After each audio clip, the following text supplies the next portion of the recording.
So here's the question for tonight. The question is, how do you solve the unsolvable? Like, I've been through major stretches in my life where I've been perplexed by a person, a place, or a thing, and my modus operandi or whatever, that was a huge word, was, I don't know what it means, but was like, you know what? Just work harder. Sooner or later, you'll get it figured out. You will get it figured out. Just work smarter. You will figure it out. Just work longer. You will figure it out. Just read more. Just listen to more people.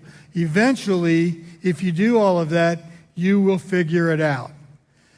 But there's going to be a place in life for all of us where what we're going through, despite how hard we work to solve A, B, or C, it just isn't solvable. You cannot solve the question about why somebody in your family developed cancer, pancreatic cancer, and died of it 3 months later. You can't solve that. You can't solve what happened to somebody in a car accident. You can't solve what happened to somebody in a place in their life where they were doing really well, and then all of a sudden, out of the blue, you find out that their husband or their wife blew up their marriage, blew up their family for another relationship, and you never knew anything about it. You thought they were your best friend. They didn't tell you anything about it, and they're looking at you, and you're looking at them, and they look, at that point, like a complete and total stranger. And you're left thinking, never saw that coming, have no idea what to do about it, have no idea what to say. It's kind of like when you go, we've probably all been to a funeral where we did not expect that person to be gone. And so, could have been a lot of things. And so, you have people looking at you, if you're the person that suffered that loss, and they're walking up to you, and probably their head is down, and they reach out their hand, and they kind of go, man, I'm like, sorry for your loss. It's like, you wanted to go, I mean, that's the polite thing to say, right? But then you wanted to go, if you're on the other side of that, you don't know anything about my loss. The truth is, I don't really know very much about my loss. I'm still in shock over my loss. I don't really understand it. I don't know what to do with it. Sooner or later down the road, I'm going to become angry about it, that's for sure. That's going to happen. And you're in that place where you are trying to solve the unsolvable. You're trying to, quote, get through your grief, or you're trying to solve the unsolvable of a lot of some of what we talk about here, like whether it's sex, whether it's drugs, whether it's alcohol, whatever. Well, when you start off believing that your job is to develop a better discipline in your life, to learn how to not drink, not drug, not have sex that's not healthy for you. And if you just got enough discipline in you, you would be able to work it out. And if you can't get that discipline in you, you're a loser, you're a failure. It's like, try on that for size. Those of you that know something about sobriety, that have hardly any sober time maybe, you've maybe figured that out and maybe you haven't. Some people go 6 months, a year, even 2 years, and they're like, somebody told me the other day, like, about a friend of theirs. He's like, well, they went to Al-Anon for a couple of weeks, and they decided they didn't like it. They didn't go back. I'm like, you're kidding, right? A couple of weeks? I mean, I wanted nothing to do with that place in a couple of weeks. I mean, people kept saying, keep coming back. I'm like, I am never coming back. Why would I ever come back and listen to this drivel? But there was always something, when I went to those meetings, there was always something that I didn't want it to, but there was always something that made sense, that made more sense than where I was right then that night. Because that night, I was trying to solve something that for me, with my own resources, my own wisdom, my own knowledge, whatever that was worth, I could not solve. I was trying to solve the unsolvable. Can you solve the mystery of why, I don't know if it's true or not, but why in theory the earth is getting warmer? Can you solve that? You're like, I think I could if I had enough science. It's like, maybe, but probably not in my lifetime. Can you solve why we're still, if you have one of these, sorry, but can you solve why you would still buy, like why you would buy, I don't understand why you would buy an electric car when they're already telling you up front, when this car gets to be 6, 7, 8 years old, you're going to have to buy new batteries for the car. The batteries are going to cost as much as a freaking car. Like, why would you buy that car? What's wrong with gasoline? How about that? Well, someday you're going to have to buy this car. It's like, over my dead body, it might be. Like, I do not want a car that I got to plug in. Like, I can't imagine having to drive somewhere far, 500 miles and sit there at the charging station for 20 minutes a shot. Like, what is that about? Anyway, that's a minor unsolvable. That's a minor deal. Here's some large ticket unsolvables. The large ticket unsolvable is you have a teenager and you find out that in their junior year, this isn't me or my kids, that's a disclaimer, but you find out that your kid has not gone to school, even though they left for school on time every day, they have not been to school in 3 months. And how do you find that out? You find that out because you get a phone call from the school and they go, Mr. Beebe, so-and-so hasn't made it to school in like several months. Can you tell us if she's sick or what's wrong? And by now, you hear that, you're not believing it, you're furious. You don't know what she's doing with her day. You don't know where she's going. You're in the point of solving the unsolvable because there may be a solve to get her back to school. You may be able to demand she go back to school, threaten her, whatever, take away enough stuff to where she'll do it. The thing is, you can't solve, by doing that, you cannot solve what was really wrong, can you? You cannot solve why she just chose not to go. By making her go, you're not going to be able to solve why all that happened. It's kind of like, how do you solve a marriage where one person or the other had developed a relationship outside of that marriage? You knew nothing about it, of course. They knew probably less about it. And you can't solve what happened. Like, you could not take away or change enough to where that wouldn't have happened. You're trying to solve the unsolvable.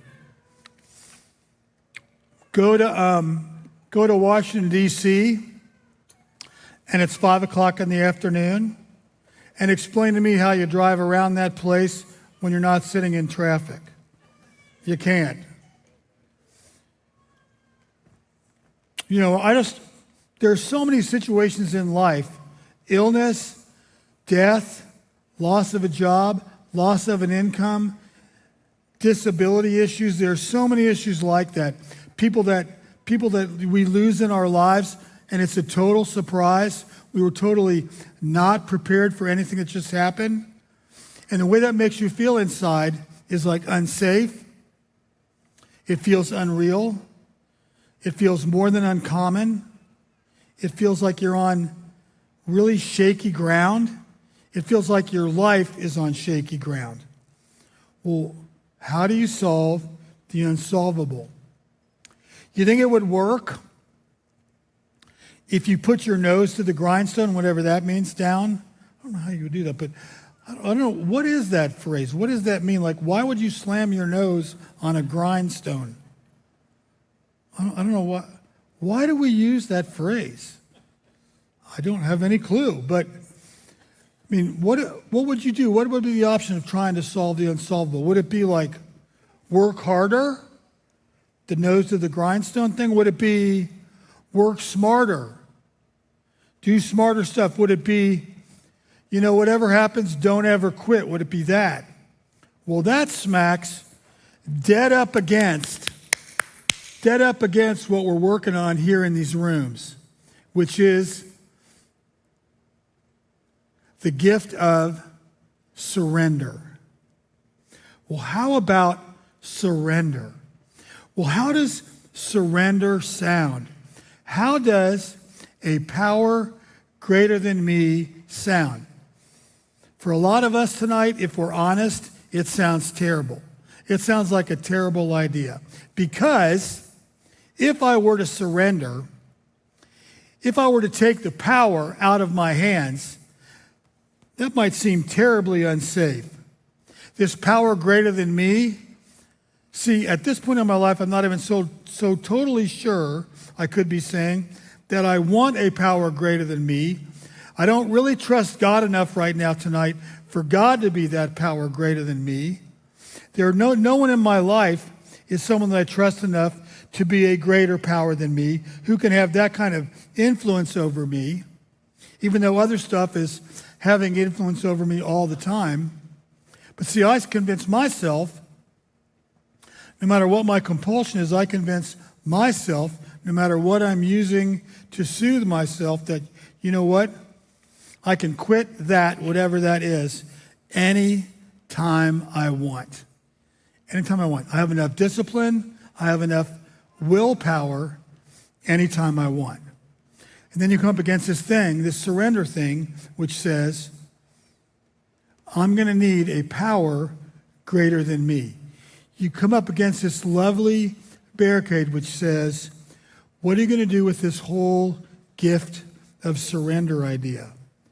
How does surrender sound? Well, I think for most of us, or a lot of us, early on, sounds awful. Sounds like this. Sounds like I'm going to lose control. Sounds like you're asking me to give up what is keeping me going. Sounds like you're taking away my one fail-safe in my life right now. Sounds like you're making my life harder. All that, at least for a while, is probably going to be true.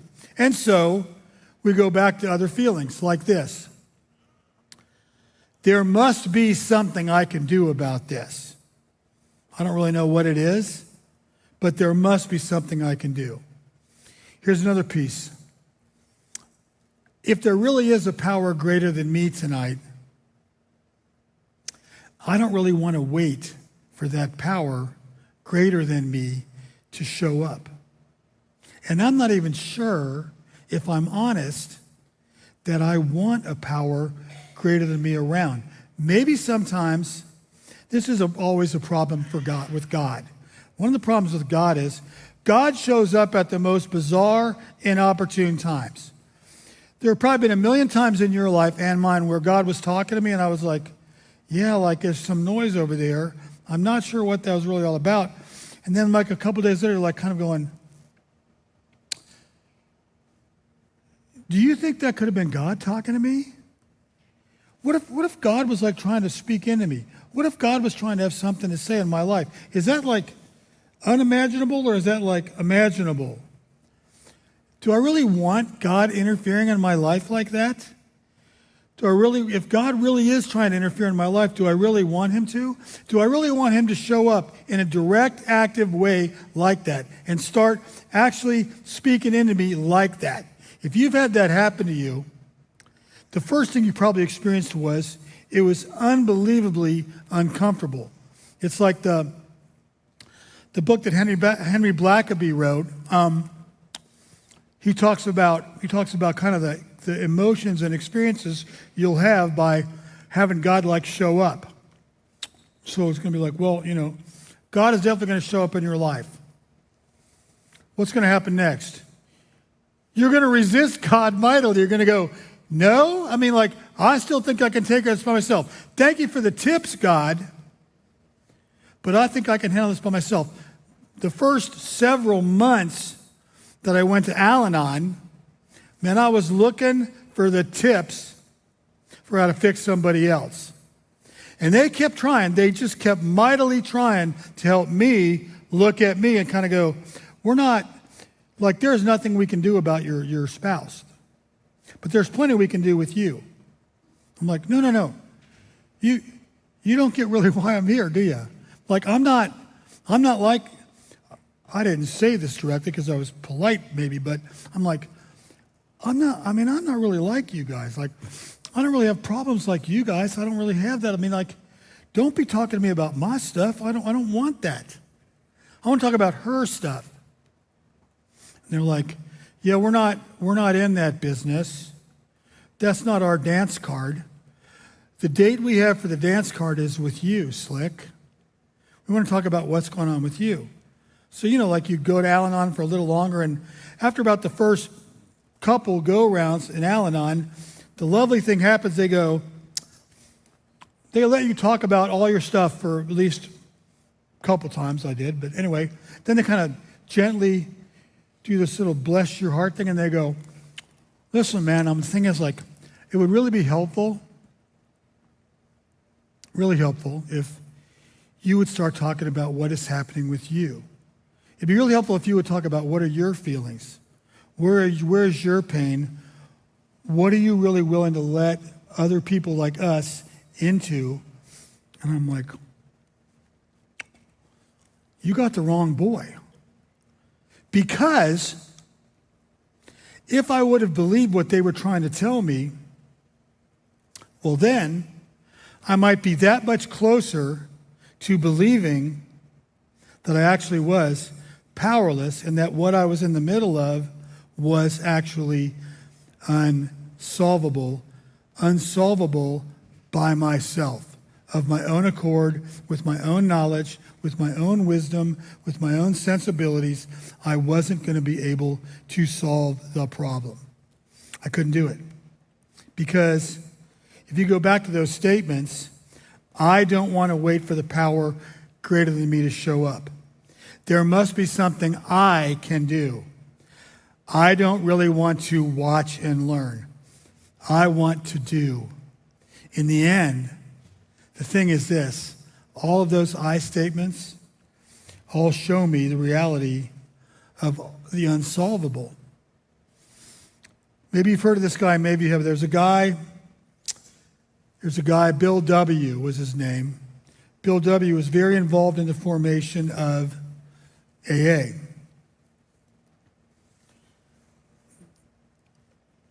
Here's what happened. When Alcoholics Anonymous co-founder Bill W.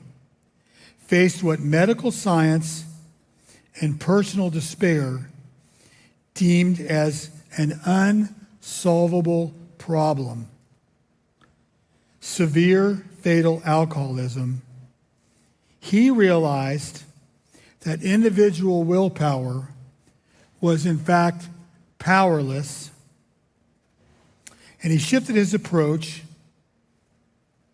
to radical surrender, shared experience, and peer mutual support.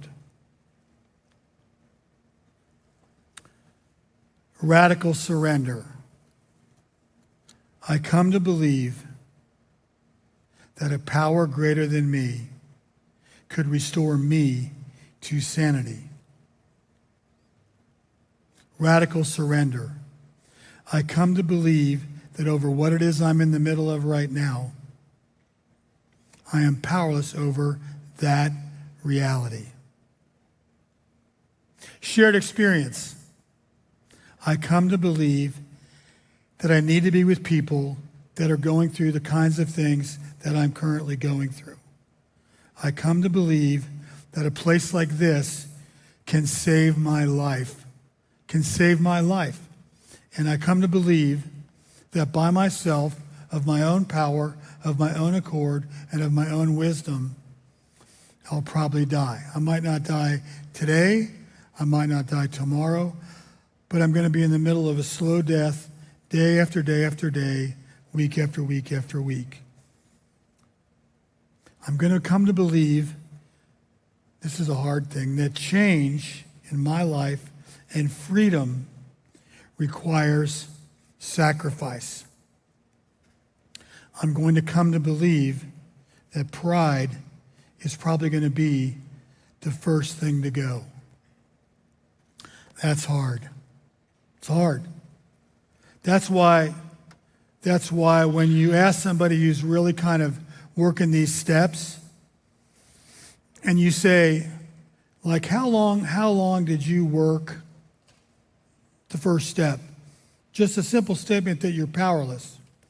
Well, I mean, they might say in treatment, I was there a month. We went through all the steps. I'm like, oh, good.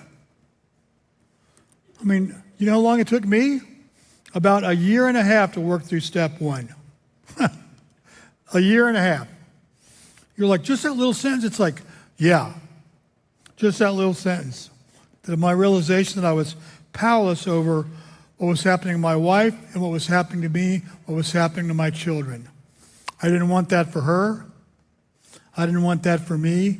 I didn't want that for my kids. I wanted anything but that statement that somehow I was going to have to learn how to be powerless to let the gifts of God and the graces of Jesus wash over me. I just could not come to terms with that. And do you know why that was true? That was true because at the end of the day, this was my first actual challenge in my life that was asking me, who do you trust? Yourself, or do you trust Jesus? Who do you trust, Mark? Who's it going to be? Who is it going to be? I'm like, well, along the way, I'm like, well, Jesus let me down. You let me down, God, because you let my dad get killed in a car wreck. I don't really trust you. Didn't tell anybody that, but I did not really trust you. And all this is happening, and now you're proving to me that since my wife got sick, for God's sakes, I shouldn't be trusting you ever because you, God, let this happen. You let this happen to me, you let this happen to my kids, and maybe you're feeling that way tonight. Like, God, if I really should trust you, why would I do that? Because you let this bad thing happen to me. This bad thing that's causing me to do A, B, C, D, or E. Pride is probably going to be one of the first things to go in recovery. How is pride one of the first things to go? Because the realization that something in your life or my life is unsolvable is probably going to take you to a grief process. That's why we do the hurt and loss group, because if you're in this for very long, you are probably grieving something, someone, something in yourself, one way or another. You're grieving the loss of a dream. You're dreaming the loss of the life that you thought should be happening to you. You're dreaming the loss of an economic status. You're dreaming about the loss of a marriage that you should have had. You're trying to dream up what it would have been like if she wouldn't have, if he wouldn't have, if they wouldn't have. That grief process can be very powerful. To deal with the unsolvable, which would be the loss, you can't solve the loss, it already happened. To deal with the unsolvable, you got to realize something. You got to realize that information, knowledge, and wisdom is not your salvation. It's not. Your salvation has a name, and his name is Jesus. Amen? His name is Jesus. You're either going to have to make a decision that I'm going to walk with him, whether I necessarily trust him or not. I'm either going to walk with him, or I'm going to basically walk by myself and keep doing what I've been doing. I'm going to keep getting sicker. I'm going to become more afraid. I'm going to become more unsafe. And there'll be no end to that. That, I think, the fact that information is not my salvation, but my salvation is Jesus, that really is the spiritual awakening in this program. Spiritual awakening is like this. You have the Israelites, and they walk up here, and the Red Sea is in front of them. Behind them are the Egyptians, and they're like hunting them down, like a wild pack of dogs. They look one way, they're sure and certain death. They look out in this sea, and that looks like sure and certain death. And God is standing there going, who are you going to trust? I'm going to make a way for you. And so the next thing you know is, what looked in your life and mine, no matter where you are, and maybe you've experienced this, and maybe you're about to, what looked in your life and mine to be an uncrossable sea, an untouchable place where you were the only thing that was going to happen to you was if you stepped into that water, you were going to die. What looked like that, what changed that ocean to make it dry land was just these two simple words, but God. You could not have done that. You could not have changed the Red Sea. It took something as simple as God telling a friend of his to take a rod, put it in the water, and the ocean parted on both sides. Safe passage. Could you have done that? Of course not. Could your friend have done that? Of course not. Could your good living have done that? Of course not. Could you earning that have done that? Of course not. But God. The question is for tonight, can you imagine yourself standing at that ocean bank? Can you imagine staring out at that sea? Can you imagine what it would be like if you allowed God to solve the unsolvable and make a way for you tonight? That can happen. His name is Jesus. The question is, what are you willing to do? If you keep trying to solve the problem yourself, I can't help you, God can't help you, can't get it done. If you will simply come to terms, it's not simply, but if you can come to terms with the whole reality that you actually are powerless over what's dogging you, what's making you crazy, what's seeming to be unfair, what you can't really figure out, what you can't really get right. If you want to let all of that go and put your feet into that water and realize that what's in front of you is a dry path, a safe path, and an open and free path, you're going to experience some real healing. Thanks so much for being here in Jesus' sweet name. Amen.